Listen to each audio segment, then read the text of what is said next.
So, ang story nga imong ganahan madunggan is ang katong story about sa monkeys, no? So, naitulo ka monkeys.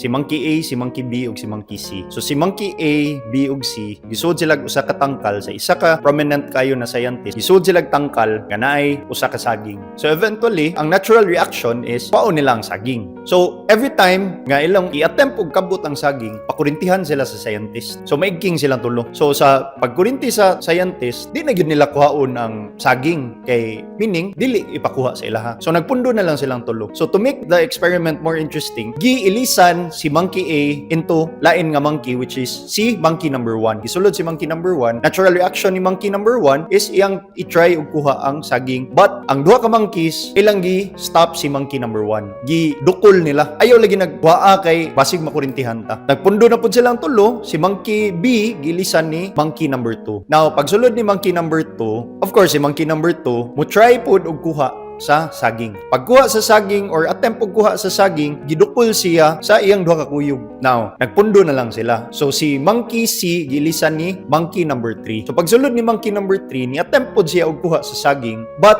gidukol siya sa iyang duha ka kuyog na pud nga monkeys. Wala naman to si monkey A, B ug C. So meaning ang nasa sulod si monkey number 1, number 2 ug number 3. Wa na sila kasuway nga gipakurintihan, di ba? Pero nganong ila magyapong duklon each other. Kay tungod ni mao ilahang experience sa past. Naa sila'y fear. This is because nga kita kung unsay gisugdan sa ato ang mga uban nga gipang sunod, mo po ilang ganahan nga ato ang agian. This is the natural reaction pud sa mga tawo nga naguna nato. Di sila ganahan moagi pud sa kalisod nga ilahang giagian or moagi ta sa kasakit nga ilahang giagian. Muna ilatang badlungon. But mind you, times are changing. What if di ay sa katong nga experiment, ang katong tulo ka unggoy nga wala pa ka experience nga gipakurintihan, what if dili na sila pakurintihan if ever nga moadto sila or kuhaon nila ang saging. So instead of instilling fear sa other people no nga ganahan nga mukabot sa ilahang mga pangandoy, what if ato ading suwayan nga tuwa silang i-encourage nga bitaw go try and get the banana, let's see what happens pag tinabangay data. So let us try to spread hope and not fear.